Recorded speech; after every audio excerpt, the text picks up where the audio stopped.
My friends, there will come a time when I get into a van with a dog and I drive off into the wilderness, never to be seen or heard from again. I'm kidding.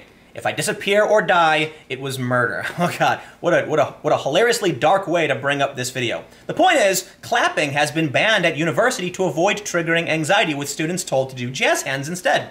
The reason I'm bringing this up is, there's a book, I have not read it, but it's called The Coddling of the American Mind, and there are several articles about it, where we talk about how helicopter parenting and being overly protective is resulting in very frail and weak-willed people. This is another example, but this is in the UK, right? This is kind of like a Western phenomenon. There's also something similar happening in Australia. Basically, loud noises are triggering and cause anxiety, so clapping we shouldn't clap, basically. No more clapping. And this is how bad it's gotten. Look, I understand that assault, abuse are bad things and we want to discourage them. Absolutely. We want to prevent bad things from happening. Clapping is not one of those things. People should be allowed to clap if they want. It's a normal custom among basically all humanity. Maybe there are some undeveloped cultures that don't clap. I have no idea. But can we snap our fingers? I mean, like, let me read the story. It's from the Mirror. They have this video called Anxiety Control Training. Missing universities, oh, that's a different thing. Clapping has been banned at a leading university students' union to avoid triggering anxiety. The University of Manchester Students' Union passed the resolution to ban clapping at student union events at the first Senate session of the academic year on September 27th, according to student newspaper, the Mancunian.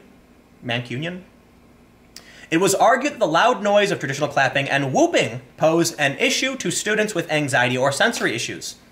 BSL clapping, or jazz hands, would be a more inclusive form of expression, the paper said. Jazz hands is the British sign language for clapping. During Occupy Wall Street, that's what they did. They call it like sparkling or sparkle fingers.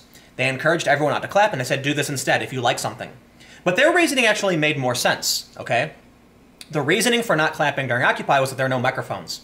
So they did something called the people's mic. One person would yell mic check, everyone would yell mic check, then they would yell a sentence, then everyone would repeat the sentence. That way people, because there's no amplification, that would make it easier to understand what was being said to people who are standing in the back. And they said the reason you do this is so that you don't interrupt the person when they're speaking because we have to do mic check, right? The idea is, if someone is got an amplification, they can talk, but they actually usually wait for the clapping, even with amplification. In this instance, clapping would be too loud, so just do this instead. It's easier. And I'm like, that actually makes sense. If they said the reason for doing jazz hands instead of clapping was because we've found that although, you know, clap if you want, fine, it's disruptive to the speaker, and typically we end up losing time for discussions because there'll be standing ovations. Sometimes it can go on for like 10 or 20 seconds. Sure, I still think it's silly, but at least that makes sense. When people clap, the speakers don't speak. Why don't you wiggle your fingers instead? Everyone can keep talking. I get it. This is because clapping is a loud, scary noise and we have to stop. I'm not kidding. Yeah, this funny photo. The Senate make decisions about what the Students' Union should believe and take action on, according to the Student Union website. Each motion needs 66% of the vote to be passed. Liberation and Access Officer Sarah Khan authored the motion calling Make Senate More Accessible.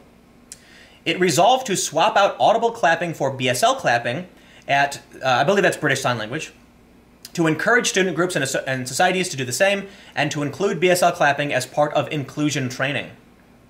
The decision has come in for ridicule on social media, with some saying it's a further example of the so-called snowflake generation. Piers Morgan tweeted, "Britain's losing its mind."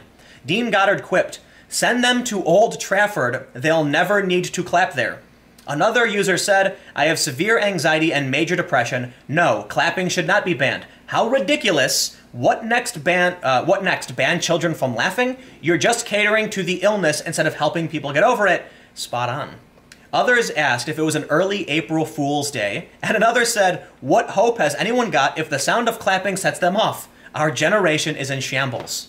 Perhaps there will be two different groups. Whatever you want to call this group of overly sensitive, terrified individuals.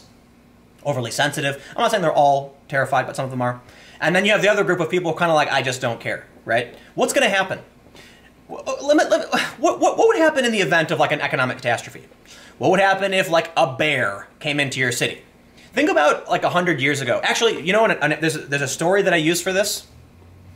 There was a story I read a few years ago about a family that was on the beach when all of a sudden a very large black wolf walked along the beach and the family panicked. It was like a father, his wife, and their 2 kids.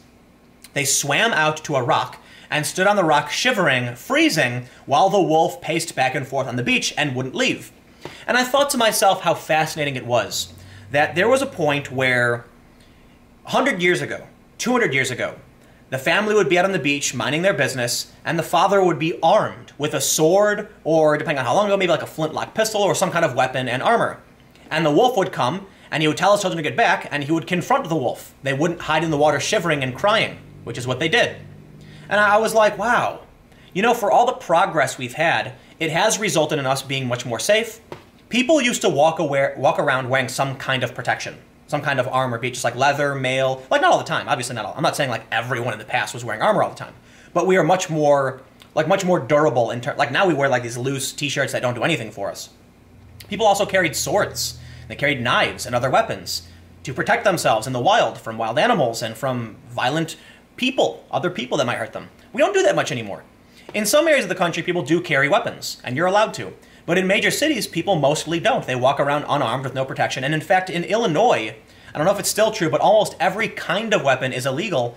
I'm pretty sure pepper spray is illegal. I'm not entirely sure, but I think it might be. No. Maybe pepper spray is legal, but you can't have even, like, you can't walk around in Chicago with a baseball bat.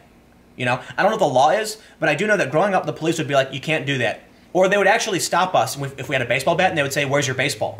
Because if you're not carrying a bat with a ball, they assume you're carrying it for a weapon, and then you can get arrested. And it was actually only in the past several years that Illinois actually was forced to allow people to carry handguns. Because for a long time, Illinois was like, straight up, no way. So I feel like we see stories like this. People are getting weaker. They're getting more and more terrified.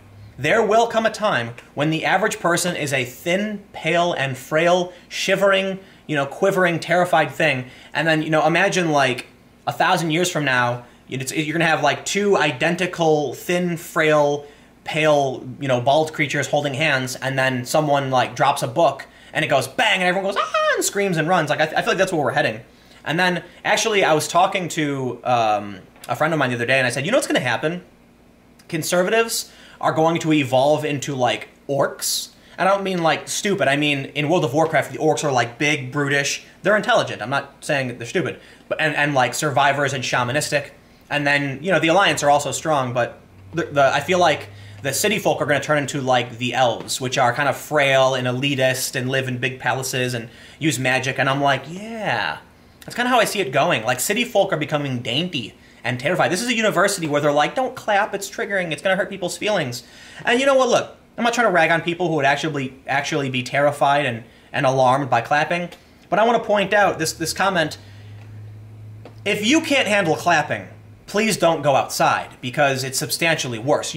Clapping isn't a bad thing, it's just people making noise with their hands, and if you can't handle that, I don't know how you're going to handle a car backfiring, right? I don't know if this is any more to this. There is, but, oh, hey, here's another one. In April 2017, the University of Durham proposed a motion which said all clapping should be banned from future NUS events.